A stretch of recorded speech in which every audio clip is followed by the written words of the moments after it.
রাসূল আকরাম সাল্লাল্লাহু আলাইহি ওয়াসাল্লাম বলেন, আমি তখন বালক, 10 বছর 12 বছর বয়স। মক্কার মধ্যে একটা বিবাহ অনুষ্ঠান হবে, ব্যাপক আয়োজন। খাওয়া দাওয়ার পরে গোটা রাত ব্যাপী নাচ গানের আয়োজন হবে। মক্কার সবাইকে দাওয়াত দেওয়া হলো, সবার সাথে আমিও গিয়ে হাজির। দাওয়াতে খাওয়া দাওয়ার পর্ব শেষ। সবাই অপেক্ষা করতেছে কখন ডাক আসবে, নাচ গানের অনুষ্ঠান হবে। হঠাৎ করে একজন ঘোষণা দিল, ওই জায়গায় তোমরা সকলে সমবেত হও, ওইখানে নাচ গানের অনুষ্ঠান হবে। যখন এই কথা বলা হলো, সকলে হুড়মুড় করে দৌড় শুরু করে দিয়েছে। কে কার আগে গিয়ে বসবে, কাছে গিয়ে বসবে, একেবারে নিকট থেকে নাচ গান উপভোগ করবে। নবীজিকে অন্যান্যরা ডাকতেছে, মোহাম্মদ চলো। আমার আপনার নবী বলেন, সবাই আমাকে নাচ গানের অনুষ্ঠানের দিকে ডাকতেছে, কিন্তু আমার দু চোখ জুড়ে ঘুম চলে আসছে। আমি শুয়ে পড়েছি, আমাকে রেখে তারা সবাই চলে গেল। সারা রাত কি হয়েছে আমার কোনো খবর নাই। আমি প্রচন্ড ঘুমে নিমগ্ন। সারা রাত অতিবাহিত হয়ে গেছে। সকালবেলায় সূর্যের আলো যখন আমার চোখের উপরে পড়েছে, মুখের উপরে পড়েছে, আমার ঘুম ভেঙে গেছে। ততক্ষণে সারা রাতের সব কাজ শেষ। আমার আল্লাহ তাআলা আমাকে এইভাবে ঘুম দিয়ে ওই গান বাদ্যর অনুষ্ঠান থেকে হেফাজত করেছে। কাফেররা আমার আপনার নবীকে হত্যার অপচেষ্টা করেছে, একবার নয় অনেকবার। নবীজি নামাজে আছেন, নবীজিকে সেজদায় গেছেন, উটের নাড়ি ভুড়িয়ে নবীজির উপরে চাপায়া দিছে মেরে ফেলার জন্য। আর একবার নবীজিকে কাপড় দিয়ে শক্ত করে গলার মধ্যে পেঁচায়া ধরছে মেরে ফেলার জন্য। আবার নবীজি হিজরতের পূর্বে চারদিক দিয়ে সব আরব গোত্রের, মক্কার সব গোত্রের এক একজন প্রতিনিধি মিলে সবাই নবীজিকে হত্যা করার ষড়যন্ত্র করছে, নবীজির ঘর চারদিক দিয়ে ঘিরে রাখছে। এরকম বহুতবার নবীজিকে হত্যার অপচেষ্টা করছে। তারা হত্যার অপচেষ্টা করেছে ঠিক, কিন্তু কখনো আমার আপনার নবীর চরিত্রের ব্যাপারে অপবাদ দেওয়ার দুঃসাহস করতে পারে নাই। এ কথা কাফেররা কখনো বলতে পারে নাই যে মুহাম্মদ জীবনে 2-4টা মিথ্যা কথা বলছে, যৌবনকালে 2-1টা মেয়ের সাথে কথা বলছে এমনি। এ কথাও কোনোদিন কোনো কাফেররা বলতে পারে নাই। কাফেররা আমার আপনার নবীর থেকে মানুষদেরকে ঠেকিয়ে রাখার জন্য নবীজির ব্যাপারে 4টা শব্দ বেশি ব্যবহার করতো। কয়টা শব্দ একটু জোরে বলেন? সজাগ আছেন তো আপনারা? তাকবীর দেন, নারায়ে তাকবীর, মাশাআল্লাহ। 4টা শব্দ বেশি ব্যবহার করতো। 1 নাম্বার বলতো মোহাম্মদ পাগল, মোহাম্মদ গণক, মোহাম্মদ কবি, মোহাম্মদ জাদুকর। এই 4টা শব্দ তারা বেশি ব্যবহার করতো নবীর ব্যাপারে। যখন হজের মৌসুম আসলো, তৎকালীন সময়ও হজ অনুষ্ঠিত হইতো, পৃথিবীর বিভিন্ন প্রান্ত থেকে মানুষ আসতো মক্কায়। নবীজির নবুয়তির কথা মক্কার মধ্যে প্রকাশ হয়ে গেছে। কাফেররা চিন্তা করলো, পৃথিবীর বিভিন্ন প্রান্ত থেকে যেই হজ যাত্রীরা আসবে, তারা যেন কেউ মুহাম্মাদের কাছে না যায়। এই জন্য তাদেরকে মুহাম্মাদের কাছ থেকে ফিরায় রাখতে হবে।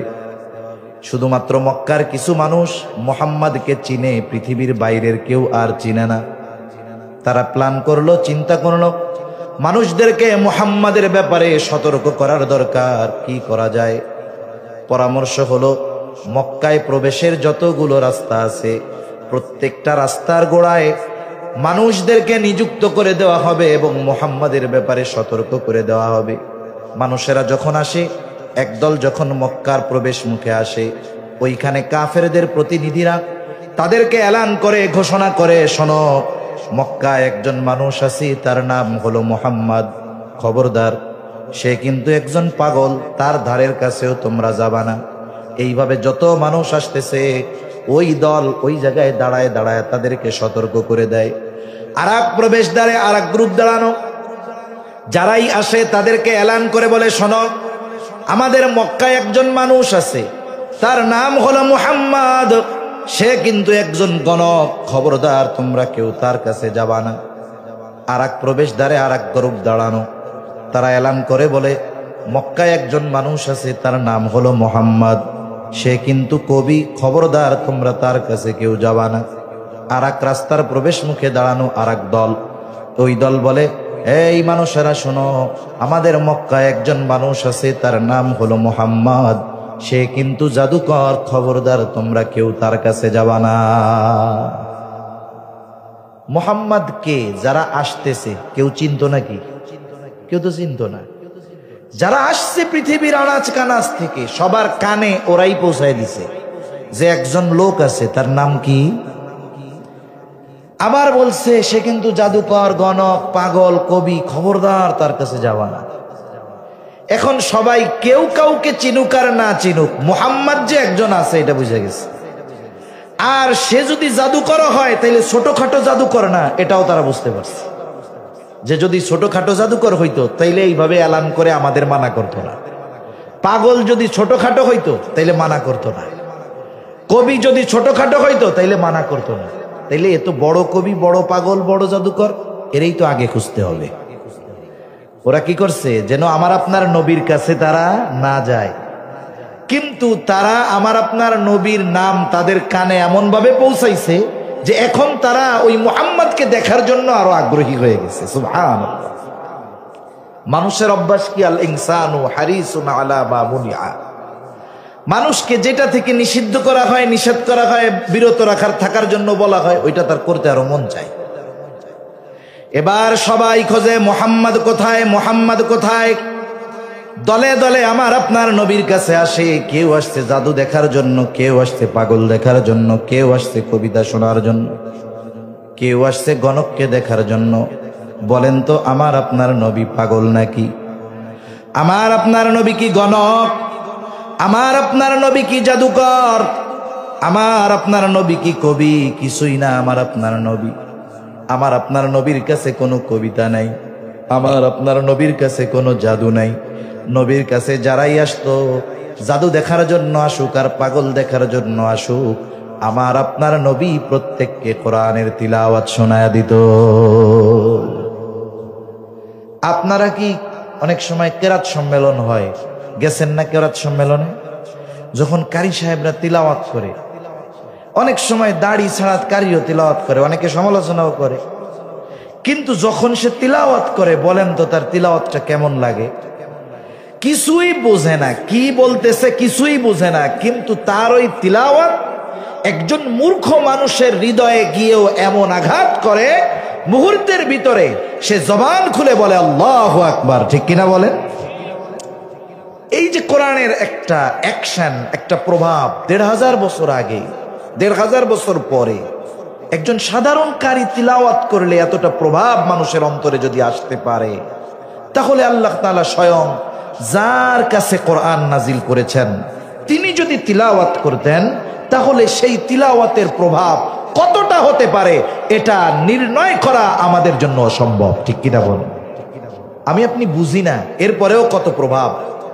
আর আরবের মানুষ কোরআন তিলাওয়াত করলে বুঝতো এর সাহিত্য কত উচ্চাঙ্গের, এর শব্দার্থ মর্মার্থ কত গভীর। তারা বুঝতো যে এটা কোনো মানুষের কথা নয়। এই ধরনের অন্তমিল, ছন্দবিল, গভীরতা, ভাষার অলংকারের ব্যবহার কোনো মানুষের দ্বারা করা সম্ভব নয়, এটা তারা বুঝতো। এজন্য নবীর কাছে যখন আসতো কেউ, নবী কোরআন শোনায়া দিতেন। আসতো জাদু দেখার জন্য, আসতো পাগল দেখার জন্য, কবিতা শোনার জন্য, কিন্তু নবীজির পবিত্র জবানে কোরআনের তিলাওয়াত শুনে ওই মানুষগুলোর অন্তরে ঈমানের নূর প্রজ্বলিত হয়ে যাইত। সেজন্য দেখেন কাফেররাও আমার আপনার নবীজির চরিত্রের ব্যাপারে অপবাদ দেওয়ার দুঃসাহস করতে পারে নাই। অথচ আফসোস, এই পৃথিবীর বহু মানুষ আমার আপনার নবীর চরিত্রের ব্যাপারে অপবাদ দেওয়ার দুঃসাহস করেছে। মনে রাখতে হবে, আমার আপনার নবীর চরিত্র এমন, আমাকে কেউ যদি অপবাদ দেয়, আমার ব্যাপারে কোনো মিথ্যা গুজব যদি ওঠে, অনেকে বিশ্বাস করবে, স্বাভাবিক বিষয়।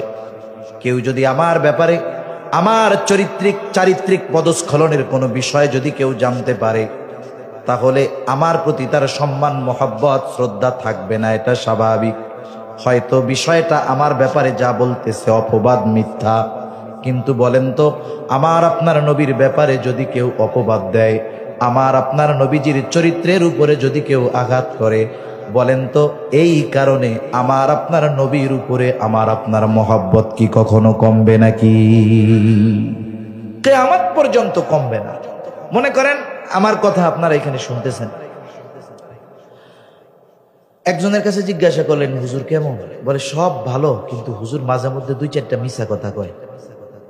এখন বলেন তো, সব ভালো গুণ আছে, 2-4টা মিছা কথা কই, এটা যদি আমার ব্যাপারে আপনি জানেন, তাহলে আপনার আমার প্রতি যেই শ্রদ্ধা ছিল, মহব্বত ছিল, থাকবে না ফিনিশ হয়ে যাবে? তার মানে দুনিয়ার কোন মানুষের ব্যাপারে যদি কেউ অপবাদও দেয়, এক শ্রেণীর মানুষ এই অপবাদকে বিশ্বাস করে তার প্রতি মহব্বত ভালোবাসা কমায়া দিবে।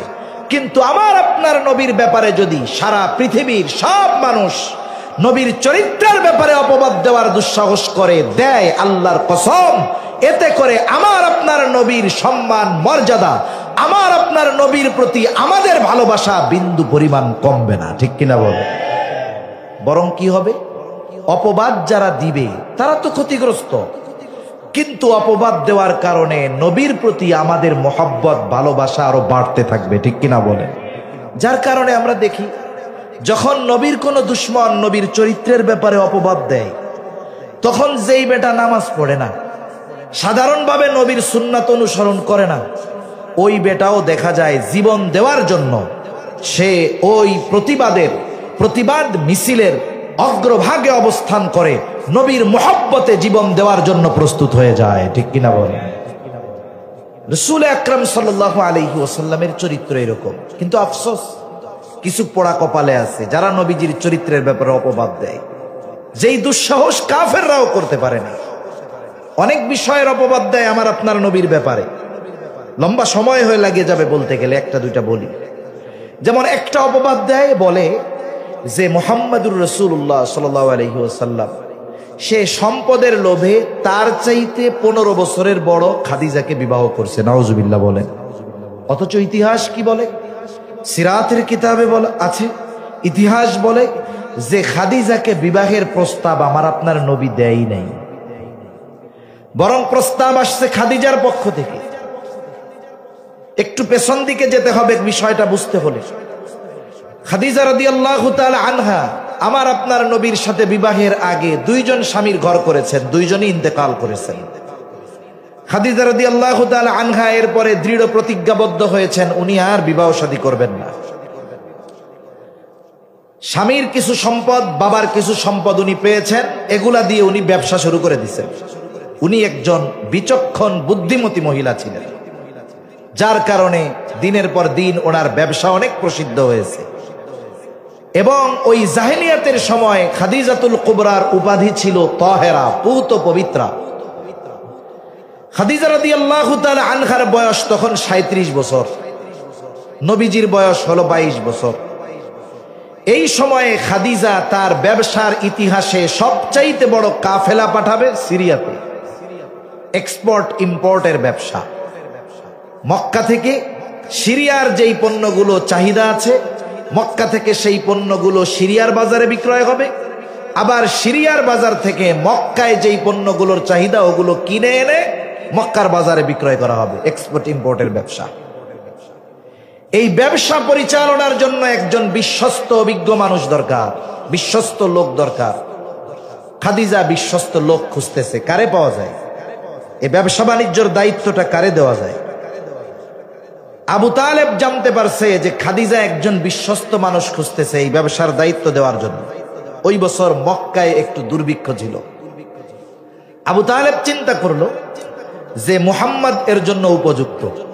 আমার আপনার নবীকে এসে বলতেছে, মুহাম্মদ, খাদিজা তো একজন লোক খুঁজতেছে, বিশ্বস্ত মানুষ, সে তার ব্যবসায়ী কাফেলার দায়িত্ব দিয়ে, জিম্মাদারি দিয়ে তাকে সিরিয়ায় পাঠাবে। তুমি গিয়ে খাদিজাকে বলো যে এই দায়িত্ব আমি নেওয়ার জন্য প্রস্তুত আছি।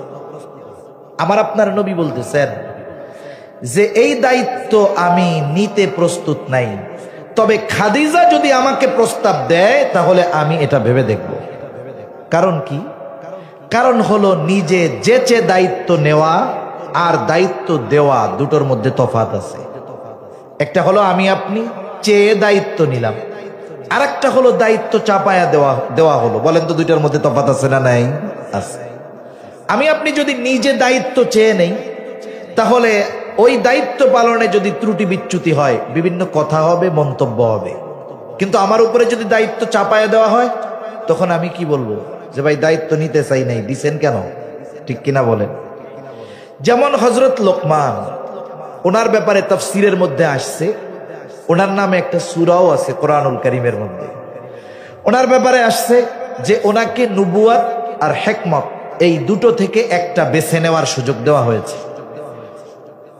হযরত লোকমানকে সুযোগ দেওয়া হয়েছে, আপনি চাইলে নবুয়ত গ্রহণ করতে পারেন, চাইলে হিকমত গ্রহণ করতে পারেন। হযরত লোকমান নবুয়তির মতো মর্যাদাপূর্ণ বিষয়কে গ্রহণ করেন নাই, তিনি হিকমতকে গ্রহণ করেছেন। জিজ্ঞাসা করা হলো, লোকমান, নবুয়তের মতো এমন মর্যাদাপূর্ণ বিষয় গ্রহণ করার সুযোগ থাকার পরেও কেন আপনি হিকমতকে বেছে নিলেন? কারণ প্রত্যেকটা নবী হিকমতওয়ালা, কোনো সন্দেহ নাই। নবুয়ত যদি গ্রহণ করতেন, হিকমতও আপনি পাওয়া যাইতেন, কিন্তু নবুয়ত গ্রহণ না করে কেন আপনি হিকমত গ্রহণ করলেন? হযরত লোকমান বলেন, আল্লাহ তাআলা যদি আমাকে নিজ ইচ্ছায় নবুয়তি দিতে চাইতেন, তাহলে আমাকে বেছে নেওয়ার জন্য সুযোগ দিতেন না, সরাসরি আমাকে নবুয়ত দিয়ে দিতেন। আর আমি যদি নিজের থেকে নবুয়তির দায়িত্ব গ্রহণ করতাম, ওই দায়িত্ব পালনে যদি কোনো ত্রুটি বিচ্যুতি হয়ে যাইত, তাহলে আল্লাহ তাআলার সামনে আমাকে জবাবদিহিতার কাঠগড়ায় দাঁড়ানো লাগতো। আর যদি আল্লাহ নিজের থেকে আমাকে নবুয়তির জিম্মাদারি দিতেন, ওই দায়িত্ব পালনে যত ব্যবস্থাপনা গ্রহণ করার দরকার, সব কিছু আল্লাহ তাআলাই গ্রহণ করতে।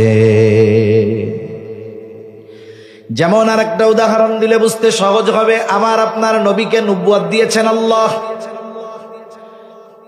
নবুয়তির প্রাথমিক দিকে যখন ওহী নাজিল হতো, জিবরাইল আলাইহিস সালাম আমার আপনার নবীকে যা পড়ে শোনাইতেন, নবীজি বারবার পড়তে থাকতেন। চিন্তা করতেন যদি ভুলে যাই তাহলে তো অসুবিধা। নবী কি করতেন? আল্লাহ তাআলা বলেন, নবী বারবার ঠোঁট নাড়াইতেন আর মুখস্থ করতেন যেন ভুলে না যাই। তড়িঘড়ি করে মুখস্থ করার জন্য চেষ্টা করতেন। আল্লাহ তাআলা বলেন, লা তুহাররিক লিসানাকা লিতা'জালা বিহি ইন্না আলাইনা জামআহু ওয়া কুরআনা। আল্লাহ তাআলা বলেন, লা তুহাররিক লিসানাকা লিতা'জালা বিহি, আপনি তাড়াহুড়ো করবেন না, আপনার জবানকে বারবার আপনি আওড়াবেন না, নড়াচড়া করবেন না, আপনি টেনশন কইরেন না। এই কোরআন আমি আপনার উপরে নাজিল করেছি, এটা আপনি ভুলে যাবেন না, এটা আপনার থেকে ছুটে যাবে না। এই কোরআনকে সংরক্ষণ করার, একত্রিত করার, হেফাজত করার দায়িত্ব আমি আল্লাহ তাআলাই নিয়ে নিয়েছি। আপনারে নবুয়ত দিছি আমি, ওহী পাঠাইছি আমি, আপনি চিন্তা করেন কেন? এটা হেফাজতের দায়িত্ব আমার। তাহলে দায়িত্ব দেওয়া আর দায়িত্ব নেওয়ার মধ্যে তফাৎ আছে, ঠিক কিনা বলেন? এখন আমার আপনার নবী বলতেছেন, সে যদি আমাকে বলে তাহলে আমি দায়িত্ব নিতে পারি, কিন্তু অফার করতে হবে তার। এত বড় প্রস্তাব, এত বড় দায়িত্ব, যে কেউ এসে খাদিজার কাছ থেকে চেয়ে নিতে পারে। আবু তালেব এই চিন্তা করে খাদিজার বাড়িতে চলে গেছে, গিয়ে বলে, খাদিজা, আমার ভাতিজা মুহাম্মদ, তার ব্যাপারে তো আপনার জানা আছে, আপনি যদি চান এই কাফেলার জিম্মাদারি আপনি তাকে দিতে পারেন। খাদিজা খুশি হয়ে গেছে, কপাল থেকে চিন্তার ভাঁজ চলে গেছে, চেহারা হাস্যোজ্জ্বল হয়ে গেছে। বলে, মুহাম্মদ যদি এই কাফেলার দায়িত্ব নেয়, এর চাইতে উত্তম আর কি হতে পারে? আবু তালেব বলে, তবে একটা বিষয়। কি বিষয়? বলে, এই কাফেলার দায়িত্ব নেওয়ার ব্যাপারে আপনার মুহাম্মদকে প্রস্তাব দেওয়া লাগবে, যে মুহাম্মদ আপনি আমার এই কাফেলার দায়িত্বটা গ্রহণ করেন। খাদিজা কি বলতেছে?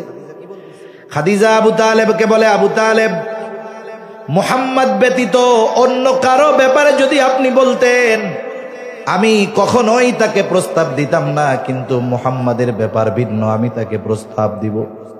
এইবার খাদিজা আমার আপনার নবীকে প্রস্তাব দিলেন যে আপনি আমার এই কাফেলার দায়িত্ব গ্রহণ করেন। আমার আপনার নবী কাফেলার দায়িত্ব নিলেন, ব্যবসায়িক সফরে রওনা হয়ে গেলেন সিরিয়া। যেই পণ্যগুলো নিয়ে গেলেন প্রায় দ্বিগুণ লাভে নবীজি বিক্রয় করলেন। আবার সিরিয়া থেকে যেই পণ্যগুলো কিনে এনেছেন, মক্কার বাজারে এগুলাও প্রায় দ্বিগুণ লাভে আমার আপনার নবী বিক্রয় করলেন। এজন্য আমার আপনার নবী এমন নবী যিনি সফল ব্যবসায়ী। নবীজি আসছেন, সফর শেষ। নবীজির সাথে ওই সফরে খাদিজা, তার একজন গোলাম ছিল, তার নাম ছিল মাইসারা। খাদিজা তাকে বলতেন, মাইসারা হইল আমার চোখ। তার মানে তিনি খাদিজা মাইসারাকে এত বিশ্বাস করতেন, কেমন যেন মাইসারার দেখা ওনার দেখা। সফর শেষ, কারগুজারি শুনতেছে, সফরের কারগুজারি শুনতেছে। আমার আপনার নবীজির ব্যাপারেও জিজ্ঞাসা করতেছে, বলো কি ব্যাপার। মাইসারা আমার আপনার নবীর ব্যাপারে সব কথা শুনাইল। এর মধ্যে কয়েকটা অদ্ভুত ঘটনা তাকে শোনায়। মাইসারা বলে, আমরা প্রচন্ড রোদের মধ্যে দিয়ে পথ চলতেছি, আকাশের কোথাও কোনো মেঘ নাই, কিন্তু দেখতে পেতাম যেই জায়গায় মুহাম্মদ চলতো আকাশের মধ্যে এক খণ্ড মেঘ সূর্যের আড়াল দিয়ে, সূর্যকে আড়াল দিয়ে মুহাম্মদকে ছায়া প্রদান করতে থাকতো। আমরাও চলতাম, মেঘটাও চলতে থাকতো। সিরাতের কিতাবের মধ্যে আসছে ওটা ছিল দুইজন ফিরিস্তা, তারা তাদের ডানা দিয়ে রৌদ্রের তাপ থেকে আমার আপনার নবীকে তারা হেফাজত করত। বলে একদিন এক জায়গায় মুহাম্মদ শুয়ে আছে, বিশ্রাম নিচ্ছে গাছের ছায়ায়। স্বাভাবিকভাবে সূর্য সরে যাবে, গাছের ছায়াও সরে যাবে, কিন্তু সূর্য সরে যায়, গাছের ছায়া সরে না। আমি খেয়াল করে দেখলাম সূর্য সরে গেছে ঠিক, কিন্তু গাছ ঝুঁকে মুহাম্মদকে ছায়া প্রদান করতেছে। আর এক জায়গায় মুহাম্মদ বিশ্রাম নিচ্ছে। ওই এলাকার একজন পাদ্রীর সাথে আমার দেখা হলো। পাদ্রী আমাকে তার পরিচয় জিজ্ঞাসা করলো, আমি সব বললাম, এই বংশের ছেলে, এই নাম, সব এই। পাদ্রী এইবার বলে, এই যুবক ভবিষ্যতে নবী হবে। যখন খাদিজা আমার আপনার নবীর ব্যাপারে এই সমস্ত কথা শুনেছে, খাদিজার আমার আপনার নবীর প্রতি আন্তরিকতা, মোহাব্বত, বিশ্বস্ততা আরো বেড়ে গেছে। এইবার বান্ধবীদের মজলিসে খাদিজা বারবার আমার আপনার নবীর ব্যাপারে কথা বলে। বান্ধবীরা বলে, ও খাদিজা, তুমি না বলছিলা বিবাহ শাদী আর করবা না, তাইলে মুহাম্মাদের কথা এত বলো কেন? তোমার কি মুহাম্মাদকে পছন্দ হয় নাকি? যদি পছন্দ হয় তাহলে মুহাম্মাদকে বিবাহের প্রস্তাব দিয়া দাও। খাদিজা বলে, আমি যদি প্রস্তাব দেই বিবাহের, আর যদি সে সেই প্রস্তাব ফিরাইয়া দেয়, এটা আমার জন্য বড় লজ্জা। কারণ সে 25 বছরের একজন যুবক, তার সুনাম খ্যাতি গোটা মক্কায়, আর আমি 40 বছর বয়স। আমার প্রস্তাব যদি সে ফিরাইয়া দেয়, বান্ধবী বলতেছে, তাইলে আমি তোমার পক্ষ থেকে প্রস্তাব দিয়া দেই। বলে, তুমি প্রস্তাব দিবা ঠিক, কিন্তু আমার নাম প্রকাশ করতে পারবা না, তোমার হয়ে কথাটা বলবা। অনুমতি আমি দিলাম, কিন্তু কথাটা বলবা তোমার হয়ে, আমাকে জড়াবা না। বলে ঠিক আছে। এবার ওই মেয়েটা আমার আপনার নবীর কাছে এসে বলে, মুহাম্মদ বয়স তো কম হয় নাই, বিবাহ শাদী কি করবা না? নবীজি বলে, বিবাহ শাদী কেমনে করব? আমি তো গরিব, আমার টাকা পয়সা নাই, সম্পদ নাই, কেমনে করব? এইবার ওই মেয়েটা বলে, কেউ যদি তোমার সমস্ত খরচ বহন করার দায়িত্ব নেয়, তাহলে তুমি বিবাহ করতে রাজি আছো নাকি? আমার আপনার নবী বলেন, আমার চাচা আবু তালেব আছে অভিভাবক, তার সাথে গিয়া কথা বলো। এইবার তারা আবু তালেবের কাছে গিয়া কথা বলল। ওই সমাজে ওই সময়েও বিধবা বিবাহ করা, বয়সের চাইতে বড় কাউকে বিবাহ করা দোষণীয় ছিল না। কিন্তু এখনকার সময় কোনো ছেলে যদি কোনো বিধবা মেয়েকে বিবাহ করতে চায়, এই খবর যদি বাপ মা শুনে, দুইজনেই স্ট্রোক করবে, হাসপাতালে ভর্তি করা লাগবে। তবে ইজ্জত খেয়ে দিছস রে, কাম আর পাস নাই, এই বিবাহ, ওই যে কি জানি বলে, যে এই বিধবা বেটি বিবাহ করবি তুই, আমাকে মাইরা ফেলা, আমাকে বুকের উপর দিয়ে যাই এরপরে বিয়া কর, এরকম বলবে। ঠিক কিনা বলেন? আহা, অথচ বিবাহ করা এটা বড় ফজিলতের কাজ। ওই সমাজে এটাকে খারাপ দৃষ্টিতে দেখা হতো না, ওটারে আমরা বলি জাহেলিয়াতের সময়। অথচ এই সভ্যতার সময় কেউ যদি বিধবা বিবাহ করে, আমরা তাকে কত ধরনের কথা বলি। আর যদি ওই মেয়েটার সাথে বাচ্চা কাচ্চা থাকে, তাহলে বন্ধুরা বলবে, ভালোই হয়েছে, বোনাস পেয়ে গেছে। ঠিক না? বোনাস পেয়ে গেছে। আর যদি বয়সে বড় হয়, কি বলবে? বন্ধুরা বলবে, রে এটা ভাবি কমু না দাদি কমু, টেরি তো ভাই না। এটা নিচু মন মানসিকতা, এটা হীনমন্যতার পরিচয়। এজন্য কেউ যদি বয়সে বড় কাউকে বিবাহ করে, এটা খারাপ কোনো কিছু না। বিধবা বিবাহ করা এটা খারাপ কোনো কিছু না। সেজন্য যদি কেউ করে, বরং তাকে আর উদ্বুদ্ধ করার দরকার, সাপোর্ট দেওয়ার দরকার, ঠিক কিনা বলেন? আল্লাহর নবী বিবাহ করার জন্য যে 4টা গুণ দেখতে বলছে, এর মধ্যে 2-4টা আছে মনে হয় যে ছোট না কম না বেশি, এটা দেখে বিবাহ করবা। 4 গুণের মধ্যে এর একটাও আছে? একটাও নেই। তাহলে এইবার খাদিজার পক্ষ থেকে বিবাহের প্রস্তাব আবু তালেবের কাছে বলা হয়েছে। আবু তালেব চিন্তা করে, এর চাইতে বড় সৌভাগ্যের কি আছে আর? এটা ভালো এক প্রস্তাব, কারণ খাদিজাকে বিভিন্ন দেশের বাদশাহ রাজারা বিবাহের প্রস্তাব দিছে, উনি রাজি হয় নাই। এক বুদ্ধিমতী মহিলা খাদিজা। হাদিসের মধ্যে পৃথিবীর মধ্যে 4 জন নারীকে শ্রেষ্ঠ নারী বলে অভিহিত করা হয়েছে, তার মধ্যে একজন হলো খাদিজাতুল কুবরা রাদিয়াল্লাহু তাআলা আনহা। রাসূলের জীবন সংগ্রামমুখী এক জীবন।